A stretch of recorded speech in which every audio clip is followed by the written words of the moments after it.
अब लग रहा है कि मिडिल ईस्ट में बहुत बड़ा ब्लास्ट होने वाला है, बहुत बड़ा धमाका होने वाला है, क्योंकि इस लगातार बढ़ते मिडिल ईस्ट में तनाव के बीच अब अमेरिका ने भी अपनी कार्रवाई करने की सोच लिया है। अमेरिका ने भी सोच लिया कि वो भी जवाबी कार्रवाई करने के लिए तैयार है।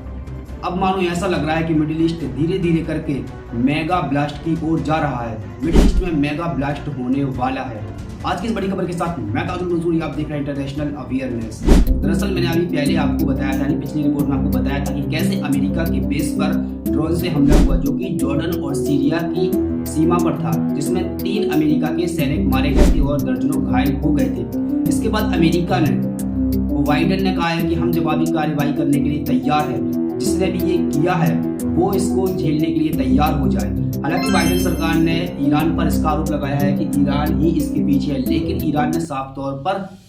इनकार कर दिया है कि हम इसके पीछे नहीं है, ना ही हमने ये हमला किया है। मैं आपको यहाँ पर बताते चलूँ कि ईरान के ऊपर इसलिए भी उंगलियां उठाई जा रही है, इसलिए भी उसको दोषी ठहराया जा रहा है, क्योंकि ईरान का बहुत लंबे समय से प्लान बन रहा है, बहुत लंबे समय से वो रणनीति बना रही है कि कैसे अमेरिका के सैनिकों को सीरिया,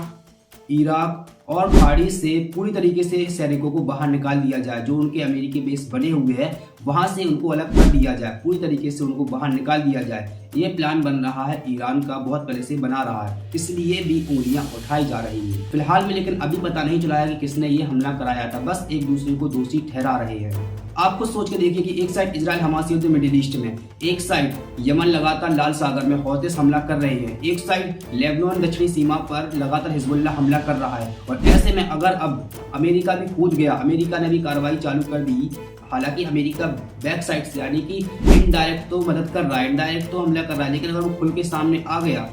तो फिर कितना बड़ा ब्लास्ट होगा मिडिल ईस्ट में, कितना खतरनाक युद्ध छिड़ेगा मिडिल ईस्ट में, आप खुद सोच कर देखिए।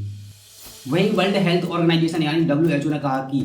जो UNRW विवाद चल रहा है, इसके चलते आप दुनिया की नज़रें गाजा में हो रही स्थिति, जो गाजा की स्थिति है, गाजा में जो मानवीय सहायता की आवश्यकता है, उससे ध्यान हटा रहे हैं। आपको बताते चले कि UNRW विवाद ये है कि UNRW ने गाजा के अंदर जाने वाली मानवीय सहायता को, फंडिंग को रोक दिया है, जिसके बाद WHO ने कहा कि ये विवाद गाजा में हो रही स्थिति, गाजा में हो रही लगातार स्थिति खराब, जहां मानवीय सहायता की आवश्यकता है, उससे ध्यान भटकाने वाली है। वहीं WHO के प्रवक्ता क्रिश्चियन विंडमेयर ने जेनेवा में एक मीडिया कॉन्फ्रेंस में कहा कि आप आपराधिक गतिविधियों को कभी भी दंडित नहीं कर सकते, लेकिन ये चर्चा भी चल रही है, UNRW विवाद चल रहा है, इसके चलते गाजा में जो हर दिन हो रहा है, हर घंटे हो रहा है, हर मिनट हो रहा है, हर सेकंड हो रहा है, उससे आप दुनिया की नज़रें हटा रहे हैं, उससे दुनिया को भटकाने की कोशिश की जा रही है। इसी के साथ इजराइल द्वारा फिलिस्तीनियों के शवों को सौंपा गया है। आपको यहाँ पर बताते चले कि इजराइल के द्वारा जो फिलिस्तीनियों को मारा गया है, या फिर एक रिपोर्ट में पता चला है कि जो इजराइल के द्वारा कब्रिस्तान को लोगों को निकाला जा रहा था, कब्रिस्तान से लोगों को निकाला जा रहा था इजराइल के द्वारा, उनके शवों को वापस सौंपा गया है।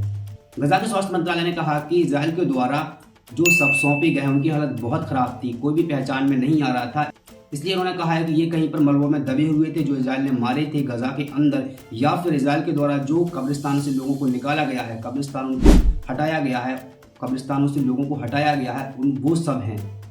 क्योंकि इनकी हालत बिल्कुल ख़राब थी, जिससे कि किसी का पहचान हो नहीं पाया है, इसलिए इनको सामूहिक कब्रों में दफन कर दिया गया है। उधर मेरे दोस्त तालिबान ने अपने घर में इंटरनेशनल मीटिंग बुलाई। आपको बताते चले कि इसमें भारत सहित 10 देश शामिल हुए इस मीटिंग में। इस मीटिंग का उद्देश्य व्यापक सहयोग को बढ़ाने का था। आपको बताते चले कि जो भारत इसमें शामिल हुआ तो इससे कई सवाल उठ रहे हैं, यानी कई बातें सामने आ रही है, जिसमें सबसे मेन ये बात है कि भारत, हम सबको पता है कि भारत अभी भी तालिबान के शासन को कबूल नहीं कर रहा है, यानी कि वो तालिबान का शासन अभी भी वहाँ पर नहीं चलने देना चाहता है। वो अभी भी, यानी भारत वास्तव में अभी भी वहाँ पर दूसरे शासन को चाहता है, लेकिन धीरे धीरे करके अब भारत और तालिबान के रिश्तों में भी सुधार आ रहा है, क्योंकि अभी हाल ही में गणतंत्र दिवस के मौके पर UAE में तालिबान के राजदूत को गणतंत्र दिवस का निमंत्रण दिया गया था वहीं पर, और अब तालिबान के द्वारा भारत को अपनी मीटिंग में भी बुलाया गया है, जिससे लग रहा है कि अब भारत और तालिबान के रिश्तों में सुधार हो सकता है। फिलहाल में आज के लिए बस इतना ही। बने रहिए इंटरनेशनल अवेयरनेस के साथ। रिपोर्ट पसंद आई तो अपने दोस्तों के साथ शेयर कीजिए और भाई सपोर्ट जरूर कीजिए, क्योंकि लाइक और कमेंट करना मत भूलिएगा। तब तक के लिए जय हिंद।